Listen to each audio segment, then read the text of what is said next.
Hello friends, most welcome to our YouTube channel Adarsh Success Point.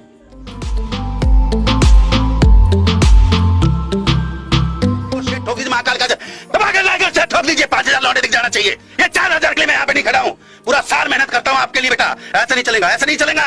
Like ठोकी तरह। सबसे पहले हम जानते हैं इसकी थोड़ी सी हिस्ट्री के बारे में। सिर्फ थोड़ी बेसिक नॉलेज है ना, कि अभी हम पढ़ते हैं लेकिन ये नहीं जानते कि इसका मतलब प्रयोग सबसे पहले किसने किया, क्या हुआ। क्या ब्रैकेट में, बड़े ब्रैकेट में करें इस तरीके से। ये बन गया आपका एक आयताकार ब्रैकेट में। से बड़े ब्रैकेट होता है, नहीं छोटा ब्रैकेट होता है इस तरीके से, एक बड़ा ब्रैकेट होता है, फिर महिला ब्रैकेट बीच में होता है। ठीक, तो इस तरीके से बड़े इस अवयव का क्रम क्या है, इसका क्रम क्या है ना, या इसका ऑर्डर क्या है।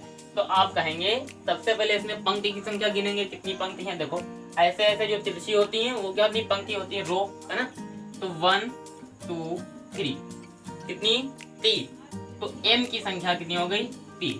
उसके बाद कॉलम, कॉलम कितने हैं 1 2 2 ही तो है, और तो है नहीं, लंबे लंबे है ना, सीधे सीधे ऊर्ध्वाधर। तो n की संख्या कितनी हो गई यहाँ पे a 2। ठीक, तो a का जो पहले वाले अंक हैं उनको मान ले i से, और जो दूसरे वाले अंक हैं उनको मान ले हम j से। किससे मान ले, j से।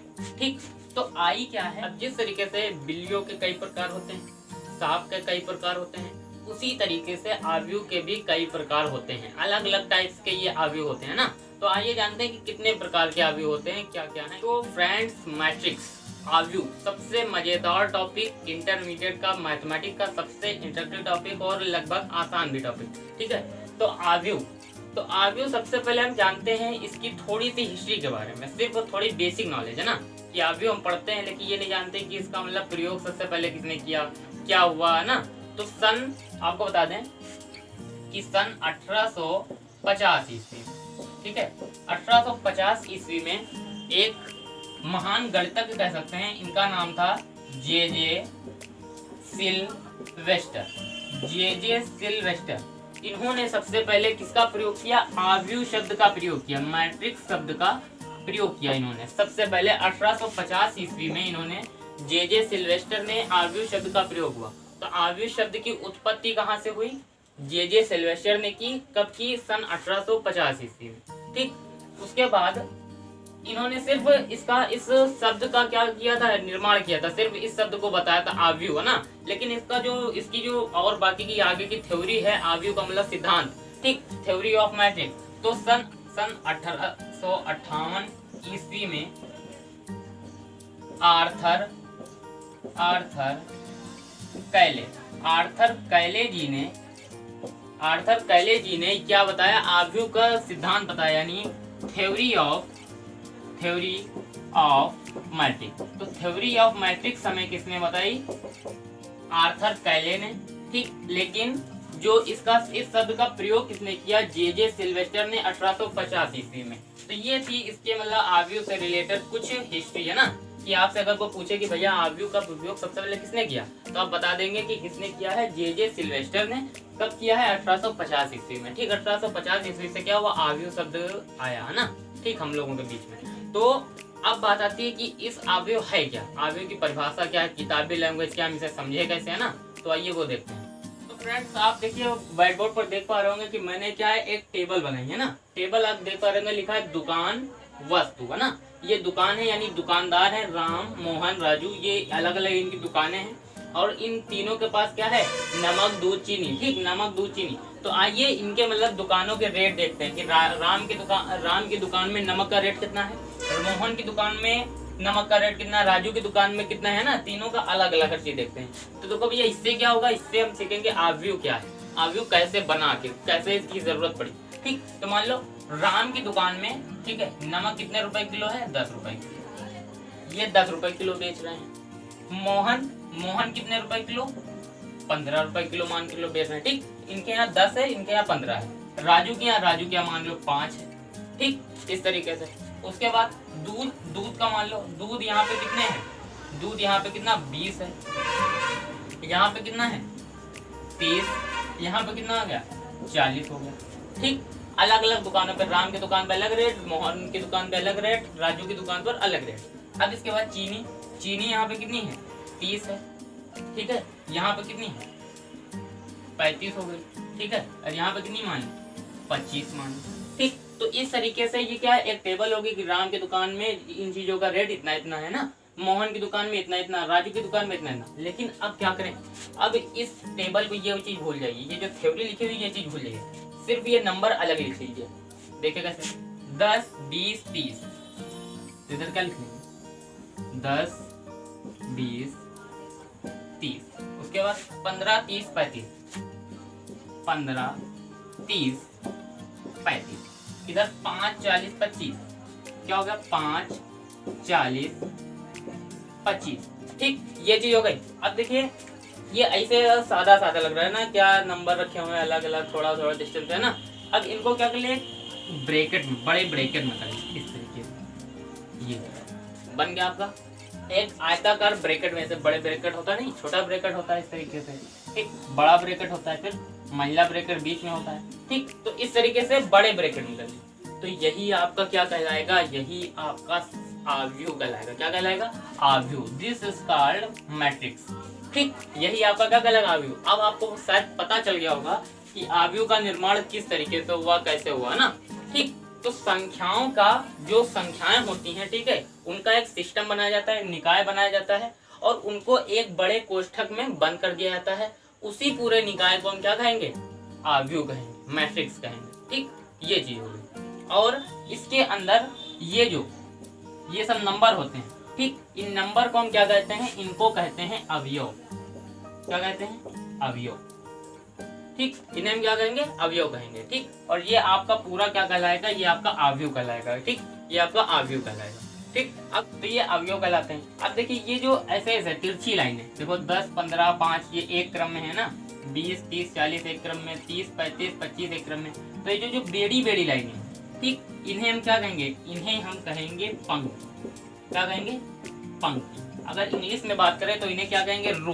क्या कहेंगे, रो, ठीक। और ये जो लंबी लंबी देखो 10 20 30 है ना, 15 30 35, ठीक। तो इन्हें हम कहेंगे कॉलम या स्तंभ। क्या कहेंगे, स्तंभ। अगर इंग्लिश में बात करें तो क्या कहेंगे, कॉलम, कॉलम, ठीक, कॉलम, ठीक। तो स्तंभ और ये पंक्ति जो तिरछी होती है उन्हें पंक्ति कहते हैं, जो ऊर्ध्वाधर होती है यानी लंबी लंबी होती है उन्हें क्या कहेंगे, स्तंभ कहेंगे, ठीक। तो अब अगर किताबी लैंग्वेज की आव्यूह की परिभाषा की बात करें तो हम कहेंगे कि जो है mn संख्याओं के एक ऐसे निकाय को, mn संख्याओं के एक निकाय को, mn संख्याओं के एक निकाय को m पंक्तियों तथा n स्तंभों में, m पंक्तियों तथा n स्तंभों में आयताकार रूप में व्यवस्थित करने को आव्यूह कहते हैं, ठीक। mn संख्याओं के एक निकाय को m पंक्तियों तथा n स्तंभों के आयताकार रूप में व्यवस्थित करने को क्या कहते हैं, आव्यूह कहते हैं, ठीक। तो ये हो गई आपकी आव्यूह की परिभाषा किताबी लैंग्वेज में, ठीक। और अब आव्यूह समझ गए कि आव्यूह होता क्या, कैसे बनता है, ठीक। अब आइए अगली बात करते हैं, आव्यूह का क्रम क्या होता है, क्रम क्या होता है, ऑर्डर ऑफ मैट्रिक्स क्या होती है। अब बात आती है आव्यूह का क्रम या कोटि, ऑर्डर ऑफ अ मैट्रिक्स। तो आव्यूह का क्रम क्या होता है, ठीक। तो अभी हमने जैसा कि बताया कि आव्यूह में m पंक्तियां तथा n स्तंभ होते हैं। पंक्तियों को हमेशा m से प्रदर्शित करते हैं, कैसा m, स्मॉल m, ठीक। स्मॉल m से अगर कहीं है तो वो आप समझ जाएंगे क्या है, पंक्ति है। पंक्ति से स्मॉल m को, n है तो n को किससे, स्तंभ, स्तंभ से प्रदर्शित करते हैं, ठीक। तो अगर हम आव्यूह का क्रम पूछें तो अगर किसी आव्यूह में, ठीक, m पंक्तियां तथा n स्तंभ हैं, ठीक, तो उस आव्यूह का क्रम क्या होगा, ठीक। तो अगर एक आव्यूह है तो उसमें कितनी पंक्तियां हैं, m पंक्तियां, ठीक, तथा स्तंभ कितने हैं, n स्तंभ। तो उसका क्रम होगा या उसकी कोटि जो होगी, क्रम या कोटि, वो होगी आपकी m क्रॉस n। जी हाँ, m क्रॉस n, यानी दोनों का गुणा कर दो तो उसकी क्या होगी, कोट निकल आएगी। जैसे एग्जांपल ले लें, देखो इधर अगर हम एग्जांपल ले लें तो ये देखो एक आव्यूह है, ये a b है ना, c d e f, ये आव्यूह, ठीक। अगर हम पूछें कि इस आव्यूह का क्रम क्या है, इसका क्रम क्या है ना, या इसका ऑर्डर क्या है, तो आप कहेंगे सबसे पहले इसमें पंक्ति की संख्या गिनेंगे, कितनी पंक्ति है। देखो ऐसे ऐसे जो तिरछी होती हैं वो क्या अपनी पंक्ति होती है, रो है ना, तो 1 2 3, कितनी 3, तो m की संख्या कितनी हो गई 3। उसके बाद कॉलम कितने हैं 1 2, 2 ही तो है और तो है नहीं, लंबे लंबे है ना, सीधे सीधे ऊर्ध्वाधर, तो n की संख्या कितनी हो गई यहाँ पे 2। तो अब इसका क्रम आपका कितना होगा m क्रॉस n, यानी 3 क्रॉस 2। तो इस आव्यूह का क्रम कितना होगा 3 क्रॉस 2। तो इसे नीचे इस तरीके से भी लिख सकते हैं 3 क्रॉस 2। तो ये आपको पता चल जाएगा कि ये आव्यूह किस क्रम का है, 3 क्रॉस 2 क्रम का आव्यूह है। इसकी कोड कितनी है 3 क्रॉस 2। ठीक, इसी तरीके से एक और एग्जांपल ले लो, ये वाला देखो, जैसे कि 1 2 3 0 5 6 7 8 9। ठीक, ये वाला आव्यूह ले लो।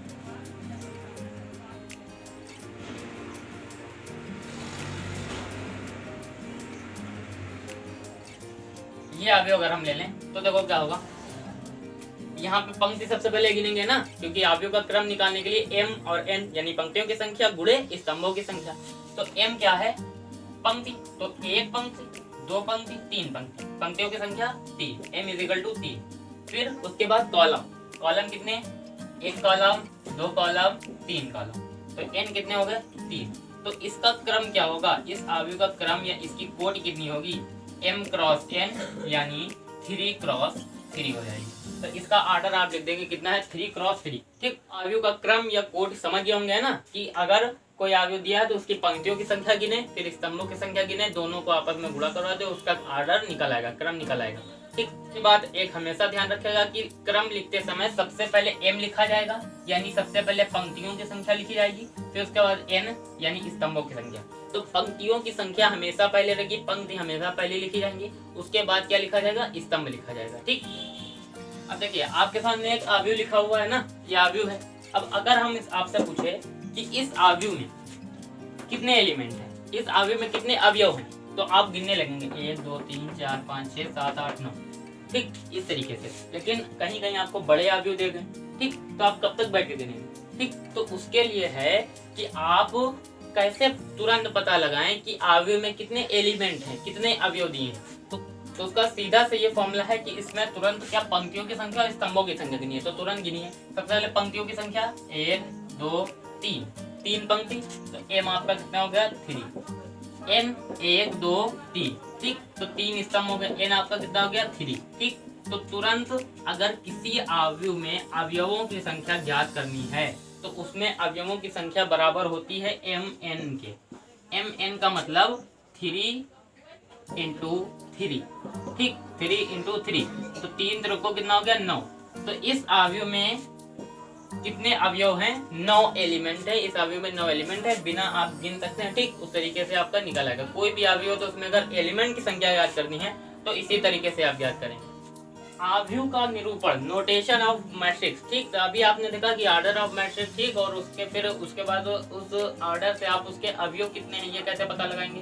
अब आव्यूह का निरूपण कैसे करेंगे, बनाएंगे कैसे आव्यूह। ठीक, तो आपको बता दें कि आव्यूह को हमेशा किससे प्रदर्शित करते हैं, ए से प्रदर्शित, कैपिटल लेटर से प्रदर्शित करते हैं। कोई भी कैपिटल लेटर हो, जैसे ए है, ठीक, तो आव्यूह को ए से प्रदर्शित करते हैं। ठीक, और उसके अंदर जो अवयव होते हैं उसको स्मॉल ए से प्रदर्शित करते हैं, छोटे ए से। ठीक, जैसे कि कोई भी हम नंबर नहीं ले रहे हैं, कोई आव्यूह ले रहे हैं। ठीक, जैसे A11 A12 A13 A21 A22 A23 A31 A32 A33। ठीक, ये है आपका आव्यूह ए, और उसके जो अंदर के देखिए अवयव हैं वो क्या है ए हैं। अब आप ये देख रहे हो कि 1 1 1 2 1 3 ये क्या मैटर है। ठीक, तो आपको बता दें कि जो यहाँ पे देख रहे हैं ए, ठीक, तो ए का जो पहले वाले अंक हैं उनको मान लें आई से, और जो दूसरे वाले अंक हैं उनको मान लें हम जे से। किससे मान लें, जे से। ठीक, तो आई क्या है, आई आपको बता दें पंक्ति है।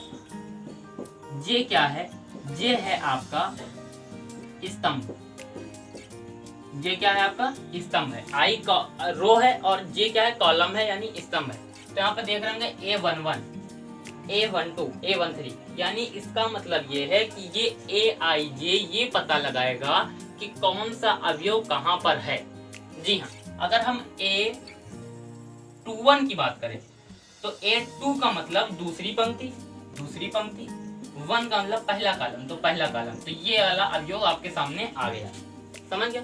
उसके बाद अगर हम A32 की बात करें तो इसका मतलब तीसरी पंक्ति, 3 का मतलब तीसरी पंक्ति, और उसके बाद 2 यानी दूसरा कॉलम, यानी ये, तो ये वाला अवयव आपके सामने आ गया। इस तरीके से AIJ से हम ये पता लगाएंगे कि अवयव में अवयव का स्थान कहाँ पर है, कहाँ पर वो अवयव रखा गया है। तो अब हम अगर यहाँ पे एक एग्जांपल लें, देखो कैसे, यहाँ पे है जैसे A इक्वल टू हम एक अवयव कोई 2 3 4 5 6 7, ठीक। अब यहाँ पे अगर आपको ये किस क्रम का अवयव, ये देख ले कितनी पंक्तियां, 1 2 क्रॉस स्तंभ कितने 3, तो 2 क्रॉस 3 का ये अवयव है, ठीक। तो अब अगर यहाँ पे हम AIJ हम निकालें, यानी I की जगह पर पंक्तियों की संख्या में कुल रख दें और J की जगह पर कुल रख दें, ठीक। तो आप अवयव का मान कैसे निकालेंगे कि अवयव कौन सा है, ठीक, कहाँ पर है उसका। तो अगर हम यहाँ पे निकालें पहली पंक्ति से, ठीक है, क्या पहला कॉलम, जो अवयव पहली पंक्ति में हो और पहले कॉलम में हो, ठीक। तो A11, तो पहली पंक्ति ये हो गई, पहला कॉलम ये हो गया, ठीक। तो अवयव कौन सा आ रहा है, 2, तो A11 का मान कितना आ गया, 2, ठीक। इसी तरीके से A12 पहली पंक्ति दूसरा कॉलम कितना आ गया, 3। इसी तरीके से A13 पहली पंक्ति तीसरा कॉलम कितना आ गया, 4। तो इस तरीके से आप इन सब का मान निकाल सकते हैं, ठीक। इसी तरीके से अगर हम बात करें A23 यानी दूसरी पंक्ति तीसरा कॉलम, तो ये चीज आ गई 7, तो A23 का मान कितना आ गया, 7। इसी तरीके से आप कोई भी, चाहे बड़ा अवयव दिया हो चाहे छोटा अवयव दिया हो, किसी भी क्रम का अवयव दिया हो, अगर उसके अवयवों का मान निकालना है तो इस तरीके से हम क्या निकाल सकते हैं, ठीक। तो इस तरीके से कि A11 AIJ के अनुसार, AIJ के अनुसार, जहां I क्या है, पंक्तियों की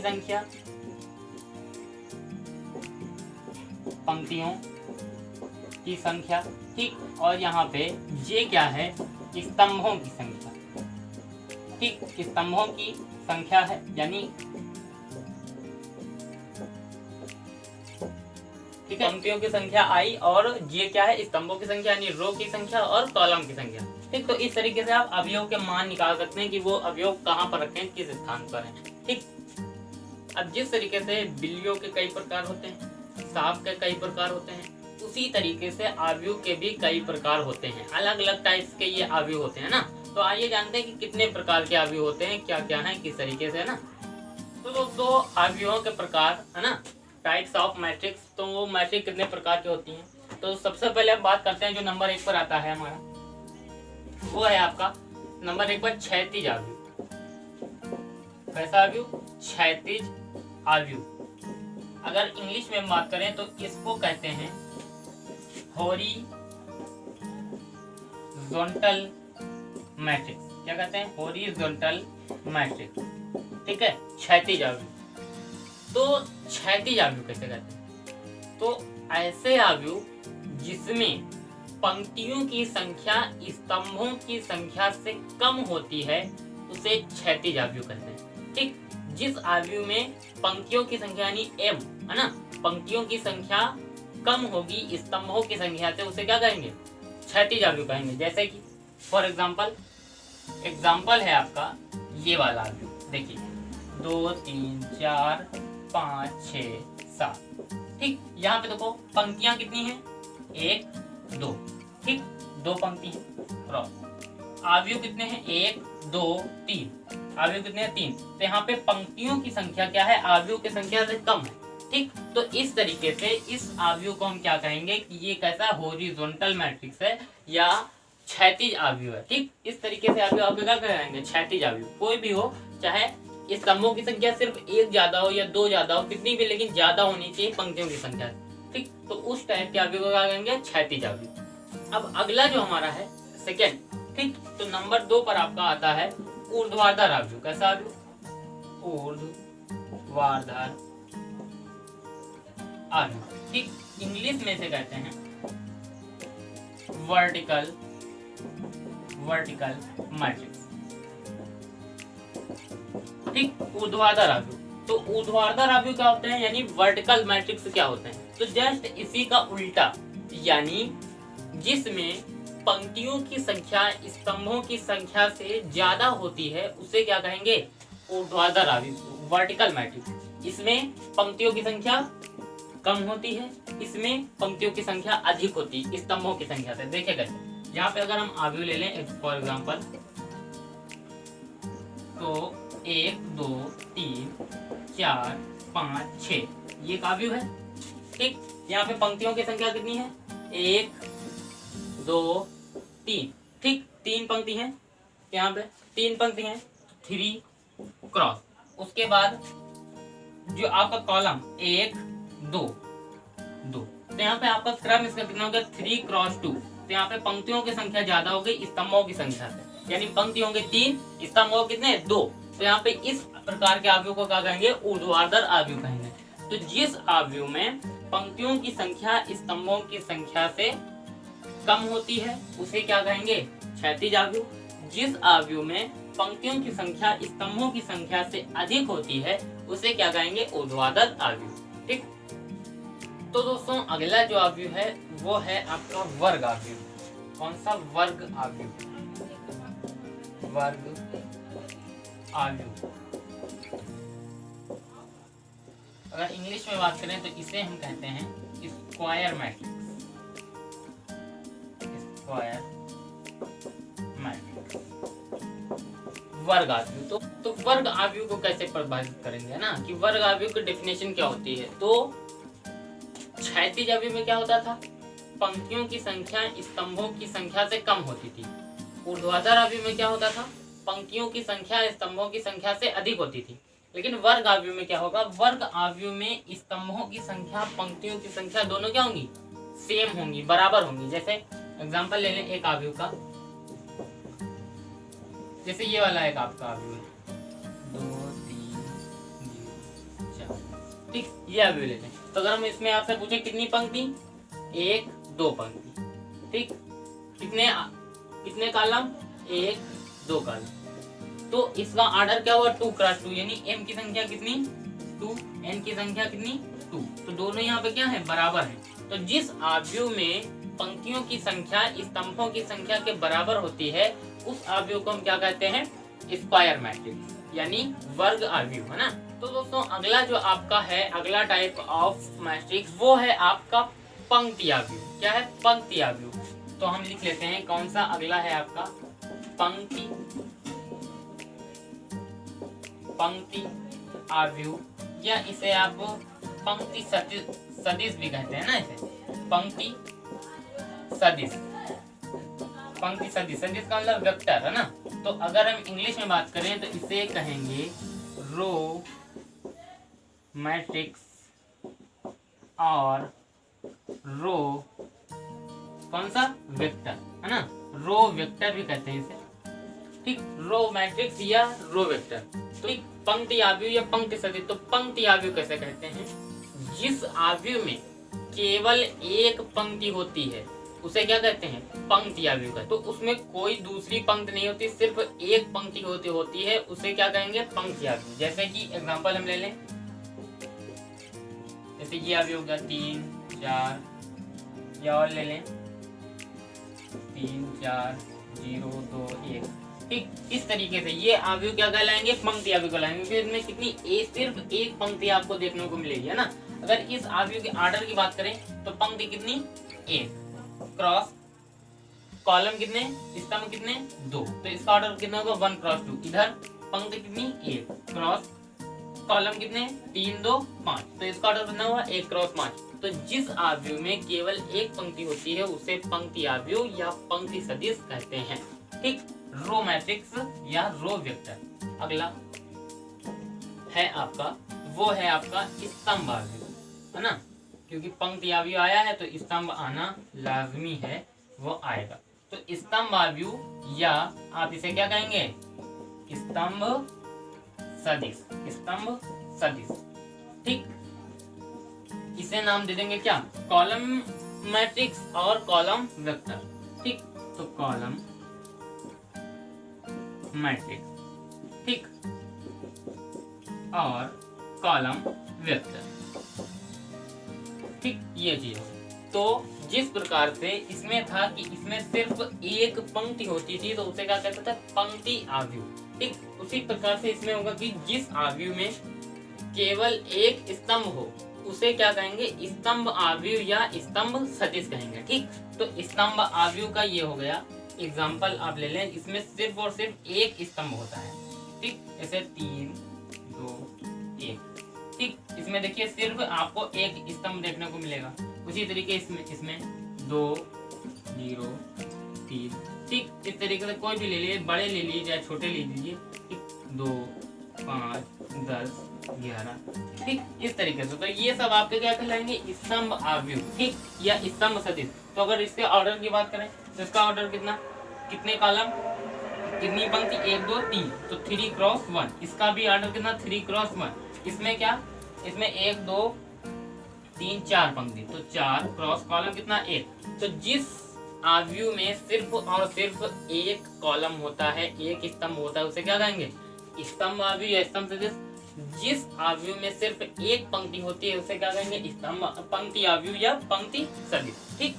अब आइए आगे बात करते हैं कि आगे क्या है। अब अगला स्टेप जो आपका आता है वो है मुख्य विकर्ण।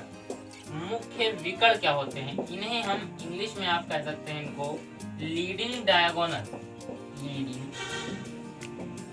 लीडिंग डायगोनल, ठीक, मुख्य विकर्ण। तो मुख्य विकर्ण क्या होते हैं, तो अभी हमने आपको बताया वर्ग आव्यूह, ऐसा आव्यूह जिसमें पंक्तियों की संख्या तथा स्तंभों की संख्या दोनों बराबर होती है, ठीक। तो उसी वर्ग आव्यूह में बाएं हाथ पे, ठीक, ये देखो ये दायां हाथ है, ये बायां हाथ, तो बाएं हाथ पे यानी इस वाले हैंड से दाएं हाथ के नीचे वाले हैंड तक, यानी बाएं हाथ के ऊपरी सिरे से दाएं हाथ के निचले सिरे तक जो आपका बीच वाला जो विकर्ण आते हैं, जो अवयव आते हैं, उन्हें मुख्य विकर्ण कहते हैं। देखो कैसे, एग्जांपल अगर हम ले लें, एक 3 क्रॉस 3 का मैट्रिक्स ले लो, है ना, आव्यूह, तो इसमें पुट कर दो,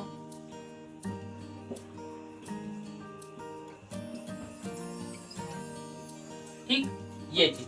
तो अगर इस आव्यूह के क्रम की बात करें, कितनी, 3 क्रॉस 3 का आव्यूह है, तो इसमें बाएं हाथ से यानी इस वाले हाथ से इसके ऊपरी सिरे से लेकर दाएं हाथ के निचली सिरे तक इसके जो बीच के अवयव होंगे उन्हें क्या कहेंगे, मुख्य विकर्ण। देखो ये वाले, ये वाले, इन्हें हम क्या कहते हैं, मुख्य विकर्ण या लीडिंग डायगोनल कहते हैं, ठीक। तो ये अवयव जो ये बीच वर्ग अवयव के जो बीच के अवयव होते हैं, ये जो 3 अवयव हैं, ठीक, उन्हें क्या कहेंगे, मुख्य विकर्ण कहते हैं, ठीक। और आप हमेशा ये बात ध्यान रखेंगे कि मुख्य विकर्ण हमेशा वर्ग आव्यूह में ही होते हैं, ठीक। अगर किसी के मुख्य विकर्ण आपको निकालना है तो आपको ये देखना होगा कि वो आव्यूह वर्ग आव्यूह है कि नहीं, ठीक। अगर वर्ग आव्यूह है तो मुख्य विकर्ण संभव है, ठीक। अगर वर्ग आव्यूह नहीं है तो मुख्य विकर्ण संभव नहीं है, ठीक, सीधा से है। तो ये चीज हो गई बात मुख्य विकर्ण की, कि मुख्य विकर्ण कैसे कहते हैं, वर्ग आव्यूह में बाएं हाथ की ऊपरी सिरे से लेकर दाएं हाथ के निचले सिरे तक की बीच के जो अवयव होते हैं वो क्या कहलाते हैं, मुख्य विकर्ण कहलाते हैं, ठीक। अब आगे जो मैट्रिक्स है वो है आपकी शून्य या रिक्त आव्यूह। कौन सा, शून्य आव्यूह से कहते हैं, शून्य या रिक्त आव्यूह, ठीक। अगर इंग्लिश में बात करें तो इसे कहते हैं जीरो और नल मैट्रिक्स। क्या, जीरो और नल मैट्रिक्स, ठीक, जीरो और नल मैट्रिक्स। तो शून्य आव्यूह क्या होता है, शून्य आव्यूह में आव्यूह का प्रत्येक एलिमेंट, जितना आव्यूह होगा उसके अंदर जितने भी नंबर होंगे सब क्या होंगे, 0 होंगे, ठीक। तो जिस आव्यूह के सभी अवयव, जिस मैट्रिक्स के सभी एलिमेंट 0 होते हैं, शून्य होते हैं, उसे क्या कहते हैं, शून्य या रिक्त आव्यूह। जैसे फॉर एग्जांपल इधर लिखते हैं ना,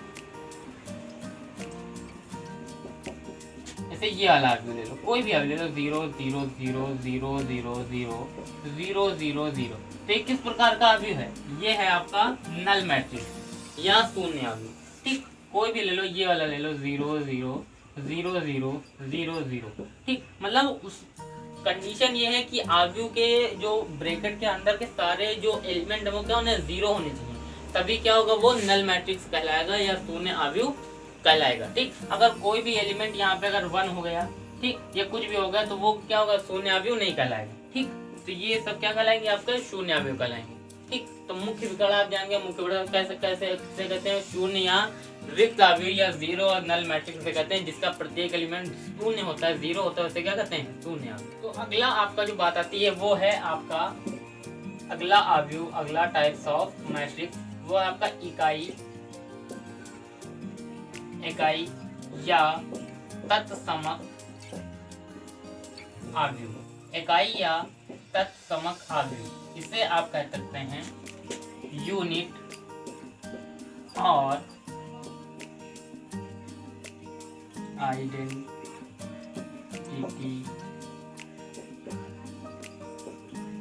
मैट्रिक्स। यूनिट और आइडेंटिटी मैट्रिक्स यानी इकाई या तत्समक आव्यूह। ठीक, तो इकाई या तत्समक आव्यूह कैसे कहते हैं, अभी हमने आपको बताया मुख्य विकर्ण, मुख्य विकर्ण आप जानते हैं। ठीक, तो उसी हिसाब से हम इसकी परिभाषा देंगे कि एक ऐसा वर्ग आव्यूह जिसके मुख्य विकर्ण के सभी अवयव एक होते हैं। ठीक, जिसके मुख्य विकर्ण के सारे अवयव एक होंगे, सारे एलिमेंट एक, और बाकी जितने अवयव बचेंगे वो क्या होंगे, शून्य होंगे, यानी जीरो होंगे, तो उसे क्या कहेंगे, इकाई या तत्समक आव्यूह कहेंगे। फॉर एग्जाम्पल जैसे मैट्रिक्स। ठीक, तो इसके मुख्य विकर्ण के सारे अवयव जितने एलिमेंट है वो क्या करते, 1 1 1, तो क्या होगा 1, ये 1, ये 1, बाकी जितने एलिमेंट बचे वो कितने होंगे, 0, तो ये 0, ये 0, ये 0, ये 0, ये 0, ये 0। ठीक, तो इसको आप देख पा रहे होंगे कि यहाँ पे जो ये चीज जो मुख्य विकर्ण के जितने अवयव हैं वो सब कितने हैं, 1 है, और बाकी जितने हैं ये सब क्या हैं, 0 हैं। ठीक, तो इसे क्या कहेंगे, इकाई आव्यूह कहेंगे या तत्समक आव्यूह कहेंगे। और इसे किस इकाई या तत्समक आव्यूह को किससे प्रदर्शित करते हैं, इससे आई से प्रदर्शित करते हैं, किससे, आई से, कैपिटल आई से प्रदर्शित करते हैं, इस तरीके से। ठीक, अब देखिए ये 3x3 क्रम का आव्यूह है। ठीक, तो इसे किससे प्रदर्शित करेंगे, I3 से। ठीक, अगर हम I2 की बात करें तो I2 इक्वल टू आप क्या लिखेंगे, ये चीज 1 0 0 1, ये आपका क्या होगा, I2।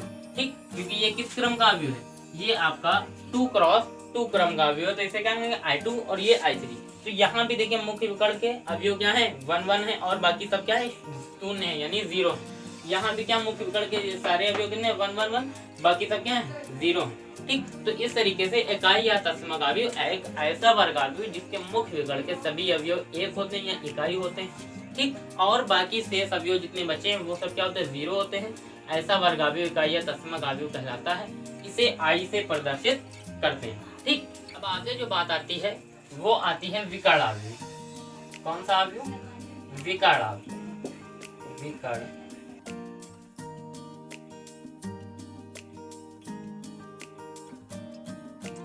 यानी डायगोनल मैट्रिक्स,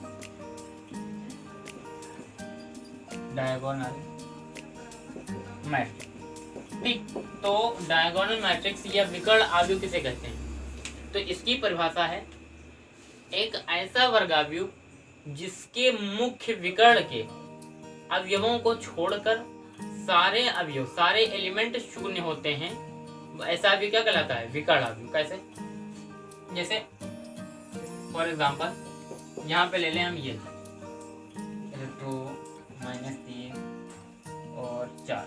ठीक, और 0 0 0 0 0 0, ये चीज। तो यहाँ पे देखो इस आव्यूह का मुख्य विकर्ण क्या है, ये है, देखो ये चीज आ गई, ये क्या होगा, ये मुख्य विकर्ण होगा। ठीक, किस क्रम का आव्यूह है, 3x3 क्रम का। तो इसके मुख्य विकर्ण के अवयव क्या है, 2 -3 4। ठीक, मतलब 0 नहीं है, और बाकी जो अवयव हैं वो क्या है, 0 हैं। ठीक, तो इसे क्या कहेंगे, इसे विकर्ण आव्यूह कहेंगे। क्या कहेंगे, विकर्ण आव्यूह या डायगोनल मैट्रिक्स इसे कहेंगे। ठीक, तो यहाँ पे क्योंकि मुख्य विकर्ण के सभी अवयव क्या है, शून्य नहीं है, और बाकी सारे अवयव क्या है, शून्य है, तो ये क्या कहलाएगा, विकर्ण आव्यूह कहलाएगा।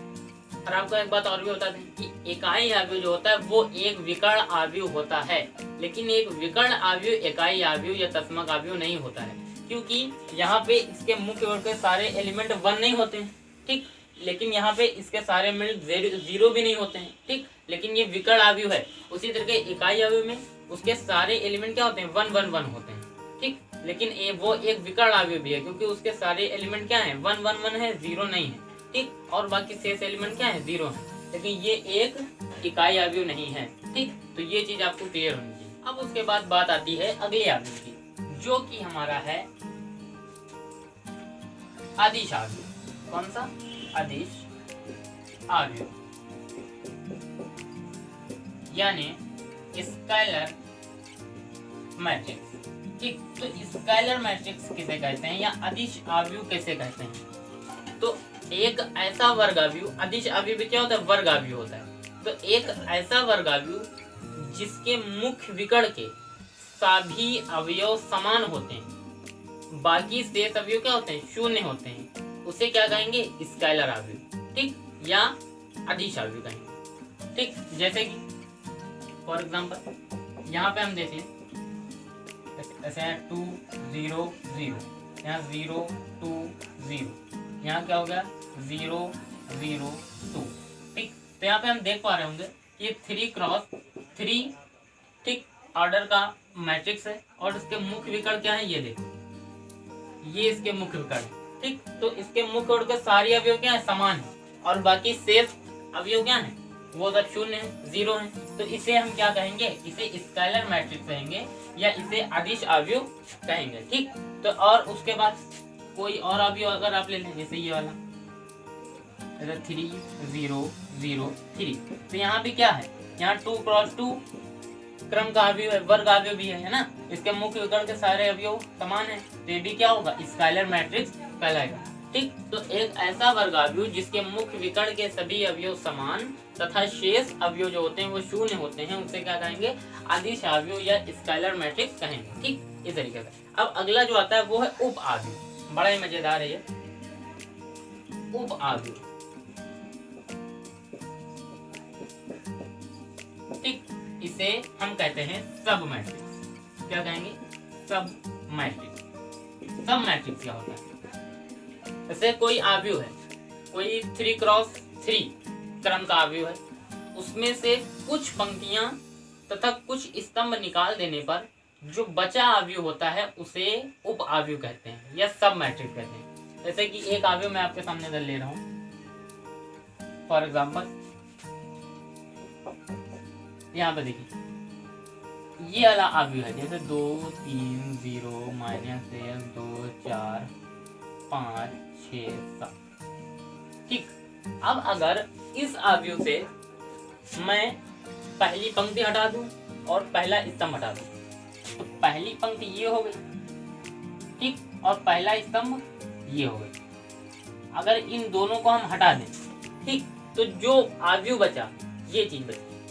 तो इसको इधर अगर हम लिख लें, ये 2 4 6 7, ठीक। तो ये अवयव क्या कहलाएगा, ये अवयव आपका कहलाएगा सब मैट्रिक्स। जी हाँ, कोई 3 क्रॉस 3 का आपका अवयव है, इसमें से कुछ पंक्तियां यानी एक पंक्ति और कुछ स्तंभ यानी एक स्तंभ हमने निकाल लिया, तो जो बाकी जो बचा अवयव वो क्या कहलाएगा, इस अवयव का सब अवयव कहलाएगा या सब मैट्रिक्स कहलाएगा, उप अवयव कहलाएगा, ठीक। तो आप जान गए कि अदिश अवयव किसे कहते हैं, एक ऐसा वर्ग अवयव जिसके मुख्य विकर्ण के सभी अवयव समान तथा शेष अवयव क्या होते हैं, शून्य होते हैं, उसे आप अदिश अवयव कहेंगे। और उप अवयव या सब मैट्रिक्स एक ऐसा वर्ग अवयव, ठीक, जिसमें से कुछ पंक्तियां तथा कुछ स्तंभ निकाल लेने पर आपका क्या जो अवयव बचता है उसे क्या कहेंगे, उप अवयव कहेंगे, ठीक। इस तरीके से अब आपके बचते हैं सिर्फ लास्ट के 2 मैट्रिक्स, 2 अवयव ना। कौन सा, पहला आपका है ऊपरी त्रिभुजीय अवयव, त्रिभुजीय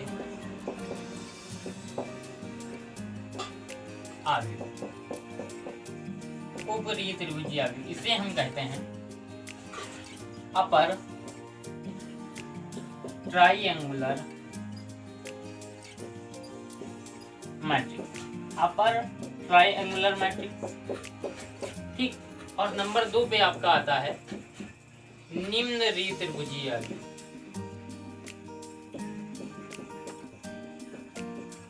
त्रिभुजीय आव्यूह, निम्न री त्रिभुजीय आव्यूह, इसे हम कहते हैं लोअर ट्राइएंगुलर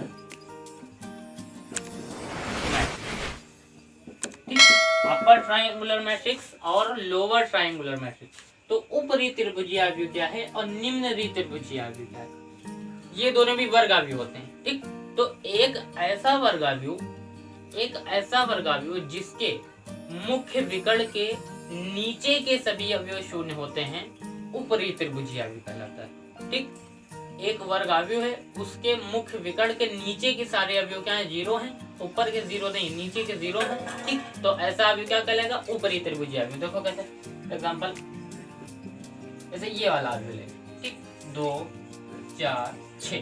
ठीक, और ऊपर के सारे अवयव क्या ले लें, जीरो ना लें, कोई नंबर ले लें। ठीक, जैसे कि 3 - 2 10। ठीक, इस तरीके से। और जो नीचे के अवयव बचे हैं वो क्या हो, जीरो, जैसे कि ये और ये। ठीक, तो इस प्रकार के अवयव को आप क्या कहेंगे, ऊपरी त्रिभुजीय आव्यूह कहेंगे, क्योंकि इसमें नीचे के जितने अवयव हैं, मुख्य विकर्ण क्या है आपका, मुख्य विकर्ण आपका ये है, ये देखो। ठीक, तो मुख्य विकर्ण आपका ये है, तो इसके ऊपर के सारे अवयव क्या हैं, जीरो नहीं है, कोई ना कोई नंबर है। ठीक, और यहाँ नीचे के जितने अवयव हैं वो क्या है, जीरो हैं। तो इसे आप क्या कहेंगे, ये एक 3x3 का निम्न रीत ऊपरी त्रिभुजीय आव्यूह है। ठीक, अपर ट्रायंगुलर मैट्रिक्स है। अब उसके बाद निम्न रीत त्रिभुजीय आव्यूह आप जान गए होंगे, जस्ट इसका उल्टा होगा। निम्न रीत त्रिभुजीय का देखिए, इधर लिख देते हैं। निम्न रीत त्रिभुजीय के लिए क्या होता है, इसमें ऊपर के सभी अवयव क्या होते हैं, शून्य होते हैं, और नीचे के सारे अवयव क्या होते हैं, शून्य नहीं होते हैं। देखिए कैसे, ऐसे कोई अवयव ले, -1 2 3। ठीक, और ऊपर के सारे अवयव क्या करते हैं, जीरो कर दे, 0 0, और नीचे के अवयव क्या ले लें, कुल ले लें, जैसे 5 6 7। ठीक, तो इस प्रकार के अवयव को क्या कहेंगे, लोअर ट्राइएंगुलर मैट्रिक्स। ठीक, क्योंकि इसमें नीचे के जितने अवयव है शून्य नहीं है, और मुख्य विकर्ण ये हो गया आपका क्या, मुख्य विकर्ण। तो इसके ऊपर के जितने अवयव हैं वो क्या है, शून्य है, यानी जीरो है, और नीचे के जो अवयव हैं वो एलिमेंट है, वो क्या है, जीरो नहीं है। ठीक, तो इसे कहेंगे आप निम्न रीत त्रिभुजीय आव्यूह, और ये आपका क्या कहलाएगा, ऊपरी त्रिभुजीय, यानी अपर ट्रायंगुलर मैट्रिक्स और लोअर ट्रायंगुलर मैट्रिक्स। तो दोस्तों ये थे आव्यूहों के प्रकार। हमने इस वीडियो में जानी आव्यूहों की बेसिक जानकारी, जो कि एकदम न्यू से होती है, जड़ से हमने जानी पूरा ना। ठीक, तो अगली वीडियो में मिलते हैं आव्यूह के क्वेश्चंस के साथ। ठीक है, तो वो वीडियो अगर मैंने डाल दी है तो उसका लिंक आपको डिस्क्रिप्शन में मिल जाएगा। ठीक, पार्ट 2 की तौर पर है ना। ठीक, और इस चैप्टर की पूरी मैं अलग प्लेलिस्ट बना दूंगा। ठीक, हर चैप्टर की अलग अलग प्लेलिस्ट बनाएंगे। ठीक, हर क्लास आपका चलता रहेगा, तो चैनल को आप सब्सक्राइब कर लीजिए, क्योंकि हमारा हौसला बढ़ाने के लिए और अपना प्यार जताने के लिए। और वीडियो को लाइक कर दीजिए, शेयर जरूर कीजिए। और अगर आपको कोई भी दिक्कत हो रही है तो आप कमेंट बॉक्स में कमेंट कर सकते हैं। कोई भी आप अगर सजेशन देना चाहते हैं, ठीक है, या आप कोई भी अपनी डिमांड पर वीडियो हमसे बनवाना चाहते हैं, तो आप कमेंट कर सकते हैं, या इंस्टाग्राम पर फॉलो करके आप मैसेज कर सकते हैं। तो दोस्तों तब तक के लिए अलविदा, मिलते हैं नेक्स्ट वीडियो में।